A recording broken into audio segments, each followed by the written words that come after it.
Hello all, welcome back to Jeremy vs. Life. So today I'm going to cover budget knives.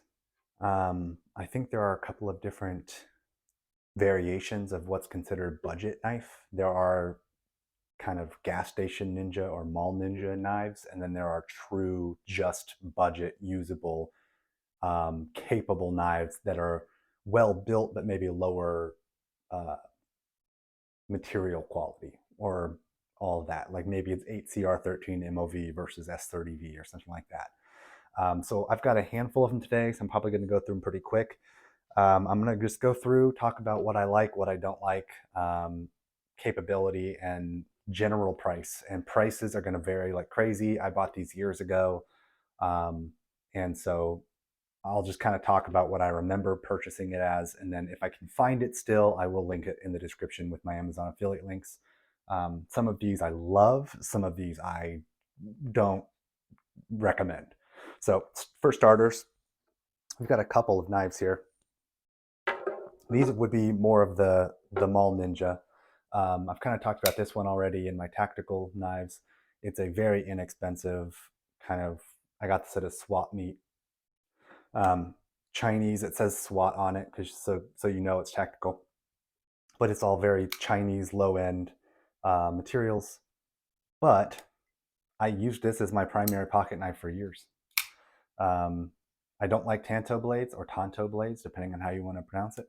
Do not like them, but I actually like this knife. I don't know why, hard to explain, but I like it. The next one is a similar thing from Ruko, which is a pretty known knife and cheap knife world. I used the hell out of this one. This was in my days of learning how to sandpaper sharpen. So you can kind of see I've got a real nice crappy edge on there, basically rounded off the entirety of that secondary bevel, as well as some of the finish. But that was after I had already used this knife to hell. Surprisingly, a very good knife. The really biggest downfall to this one is it's very heavy. This is all steel. It's steel lined, steel um, handle grips.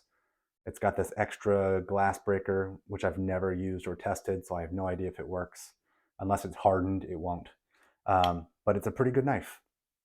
I only really consider it as kind of a gas station knife because I feel like this whole thing with the seatbelt cutter, as useful as it actually might be to search and rescue, um, most cheap places will just put that on there to make it look tactical.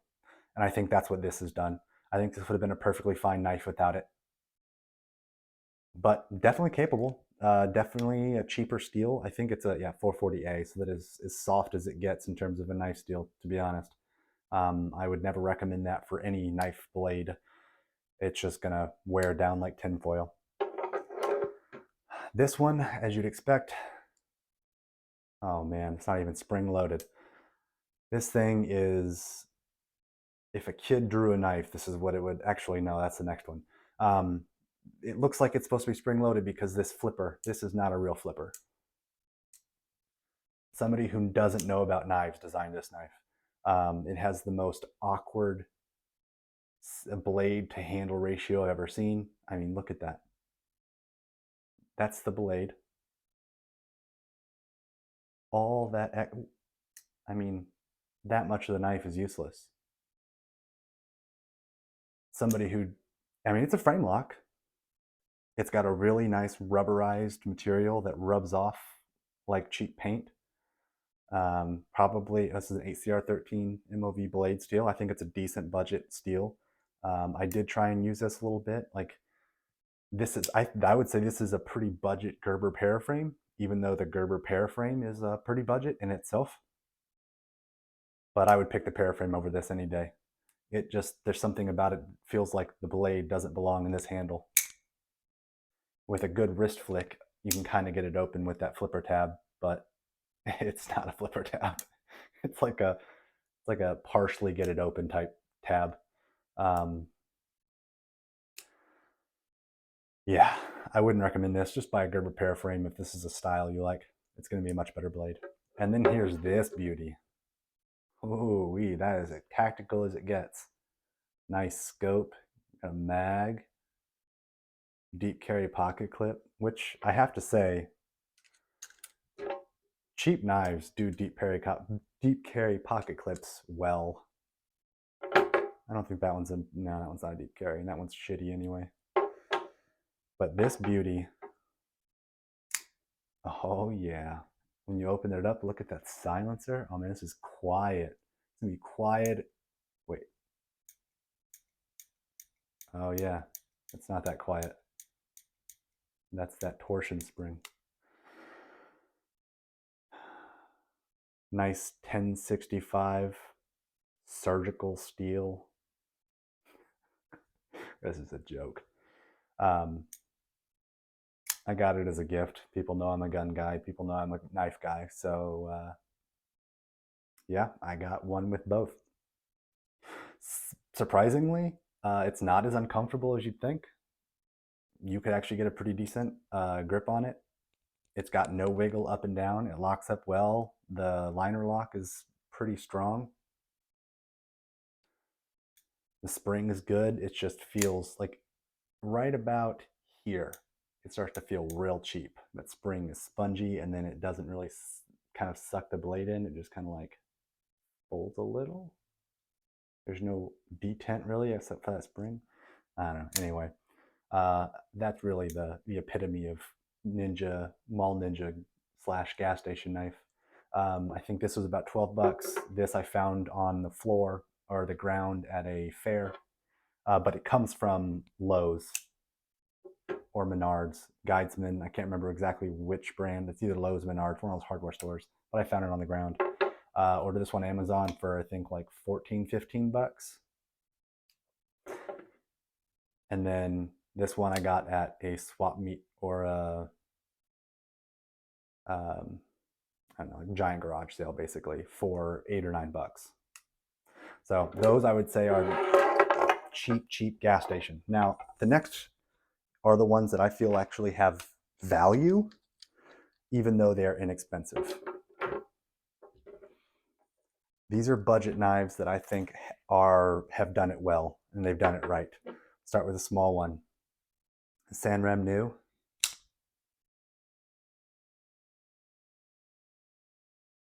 This thing is so smooth. It's fidgety.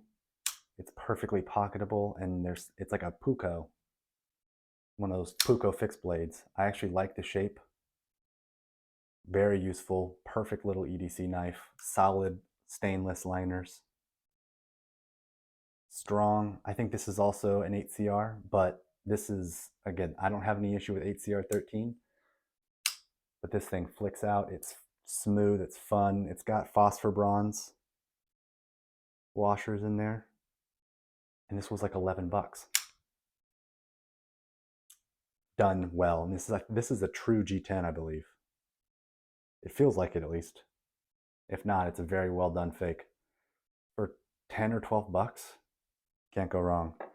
The next I actually got kind of as a pair. They weren't a pair, but I ordered them as a pair. This is an Enlon, which is essentially the Sanren New. Enlon, this is a very Benchmade axis lock style. This is like a large, what's it called? I can't remember the actual Benchmade model right now. Very classic Benchmade. Even the shape of the blade is that. This is an 8CR as well. Again, you'll see that in a lot of the budgets, but you've got proper G10, you've got proper axis lock, not technically axis lock, but axis lock. You've got phosphor bronze washers, thick steel, strong tip, super comfortable. Griptilian. That was the that was the Benchmade. This is like the same size, maybe a tad larger of a full sized Griptilian. I think this is I mean, it's even skeletonized a bit. I think this is a freaking wonderful workhorse of a knife. I think I paid 18 bucks for this. Good jimping. Everything is well cleaned up. Everything lines up, doesn't wiggle, doesn't wobble. Those phosphor bronze washers are massive. They're huge. I mean, you just can't go wrong. Hollow ground, sharp. I think 8CR is, it can get real sharp. I think it does a really good job at getting really, really sharp. It's similar to a 440C, I believe, from my experience. So it's a decent budget blade. Not great, but if you're just cutting open boxes and stuff and you need something to beat on, I think it's perfect. The next one is also an N1, an EL01. I got this. I can't remember what famous blade this was modeled after, but it's another one of those extremely thick, heavy-duty knives. This is just a flipper, though, with a liner lock. Again, G10, textured, very comfortable. It's just, it's like I almost bought like a modern buck knife, maybe. But it feels good. Again, it's 8CR13 MOV, phosphor bronze washers in there.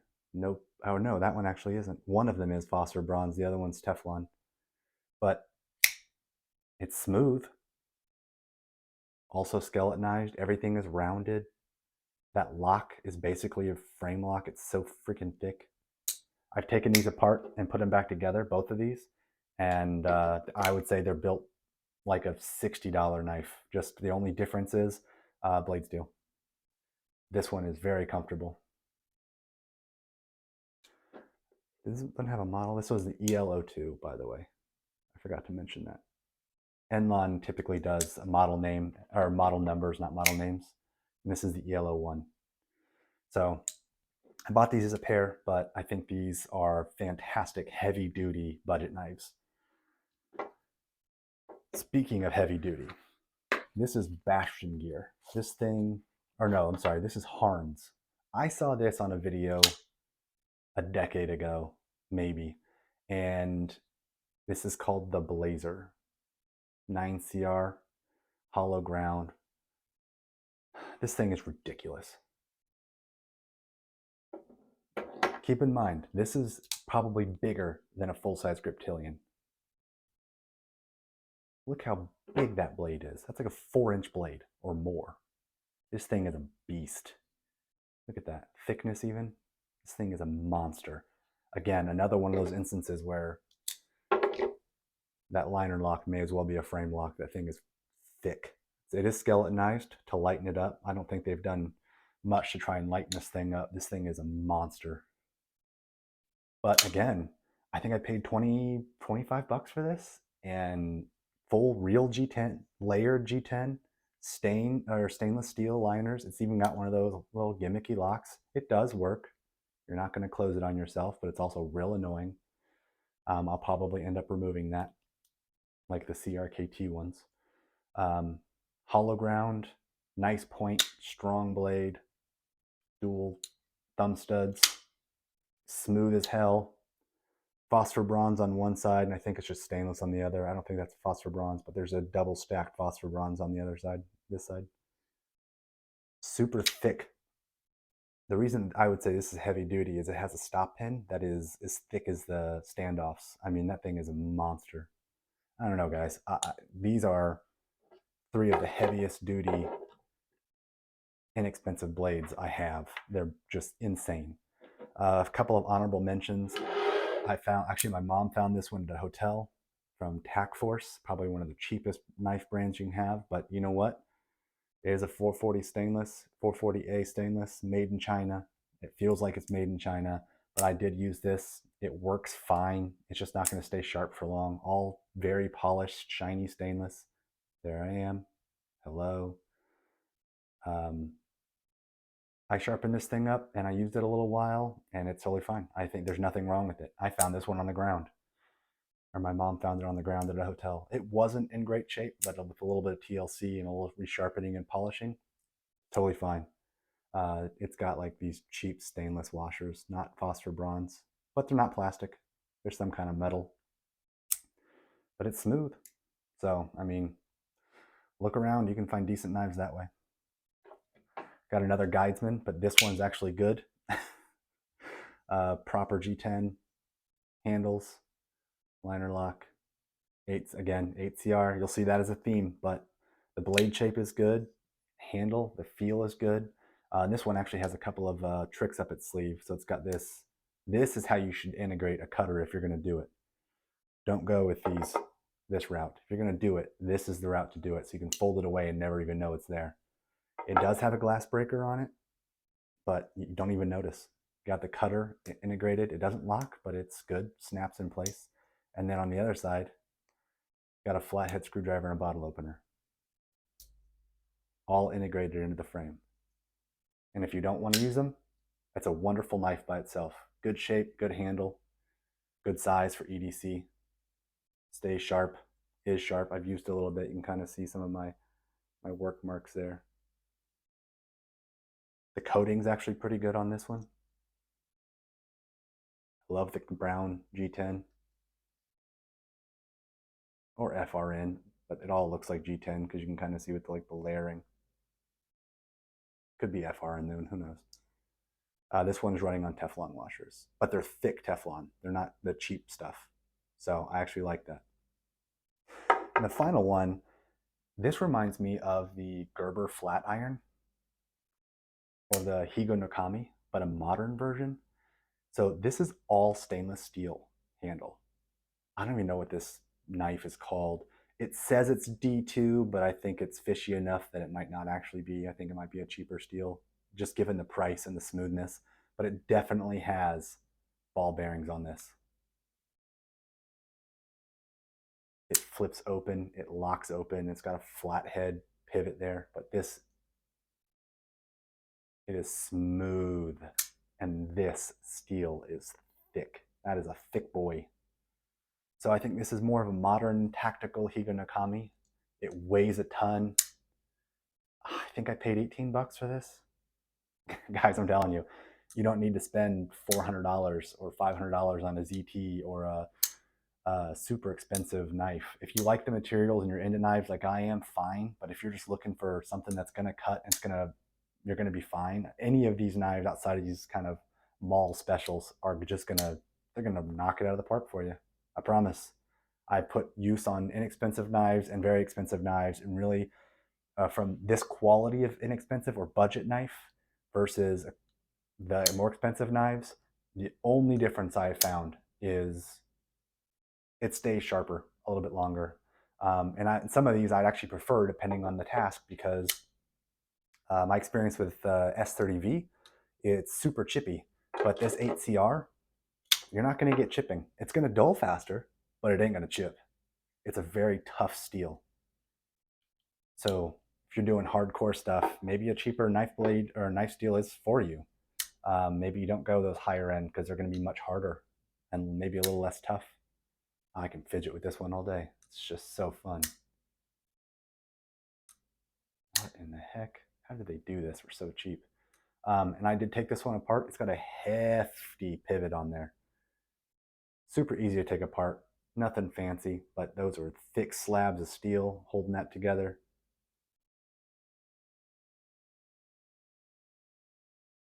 I think they're polymer caged ball bearings in there.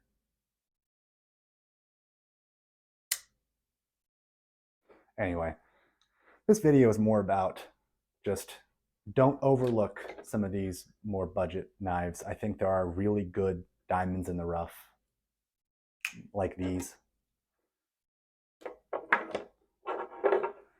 I think these are all fantastic blades. Diamonds in the rough. I think they're wonderful, and you can find them in most places on Amazon. If you come across them, they get an approval from me. I've used them all pretty heavily.